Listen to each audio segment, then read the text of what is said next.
Vietnam war में इस्तेमाल हुए कुछ ट्रैप्स इतने खतरनाक और खूंखार थे कि इनकी कहानी सुनकर ही रोंगटे खड़े हो जाते हैं। जंगलों के बीच छिपे ये जाल दुश्मन को न सिर्फ फंसाते बल्कि उनकी मौत का इंतजार कर रहे होते थे। बांस की नुकीली कीले, खून में सनी पिट्स और ऐसे जाल जो एक बार फंस जाए तो बच निकलना नामुमकिन था। चतुराई से तैयार किए गए ये जाल आपकी आंखों के सामने होते हुए भी आपको नहीं दिखेंगे, लेकिन एक बार फंसने पर दर्दनाक मौत तय है। इस वीडियो में हम आपको दिखाएंगे उन जानलेवा ट्रैप्स की खौफनाक दुनिया जो एक पल में आपकी सांसें थाम सकती है। वियतनाम वॉर 1955 से 1975 तक चला और ये आज भी इतिहास के सबसे लंबे और मुश्किल युद्धों में से एक माना जाता है। इस युद्ध में अमेरिका ने दक्षिणी वियतनाम की तरफ से लड़ाई लड़ी, जबकि उत्तरी वियतनाम को वियतकोंग और सोवियत संघ जैसे कम्युनिस्ट गुटों का समर्थन था। लेकिन यह बात सिर्फ हथियारों और सैनिकों की नहीं थी। असली लड़ाई वियतनाम की घनी अंधेरी और खतरनाक जंगलों में लड़ी जा रही थी और उन जंगलों में वियतकोंग ने एक ऐसी रणनीति अपनाई जिसने अमेरिका जैसे सुपर पावर को बार बार पीछे हटने पर मजबूर किया।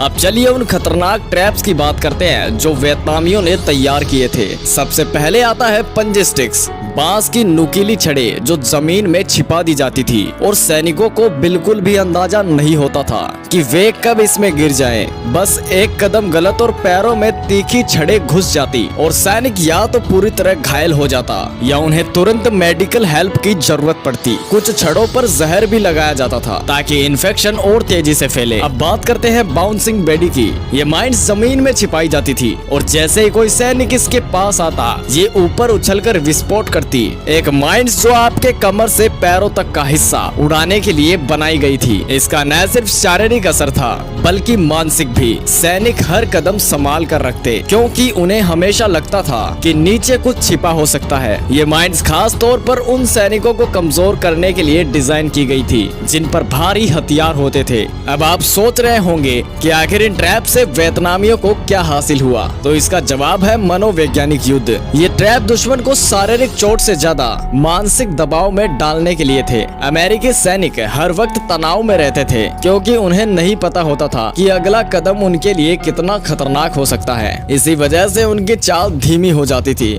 उनका फोकस बढ़ जाता और वे मानसिक रूप से थक जाते। इसके साथ ही वियतकोंग ने गुरिल्ला रणनीतियों का इस्तेमाल करके दुश्मन को छोटी छोटी जीतें हासिल करने से रोका। यह युद्ध सिर्फ हथियारों का नहीं था बल्कि दिमाग का था और वियतकोंग इसमें पूरी तरह से महारत हासिल कर चुका था। वियतनाम वॉर हमें एक बहुत बड़ा सबक सिखाता है। आपके पास चाहे जितने भी हथियार हो, लेकिन अगर आपकी रणनीति सही नहीं है तो आपकी जीत की संभावना बहुत ही कम हो जाती है। वियतकोंग ने दिखाया कि कैसे लोकल भौगोलिक स्थिति का फायदा उठाकर और साधारण लेकिन घातक ट्रैप्स का इस्तेमाल करके एक बड़ी शक्ति को चुनौती दी जा सकती है। तो ये थे वियतनाम वॉर के कुछ खतरनाक ट्रैप्स। अगर आपको ये वीडियो पसंद आई है तो वीडियो को एक लाइक करके चैनल को सब्सक्राइब कर लीजिए। और हाँ, अगर आपको मौका मिले वियतनाम के जंगलों में जाने का तो क्या आप जाना चाहेंगे? कमेंट में जरूर बताएं।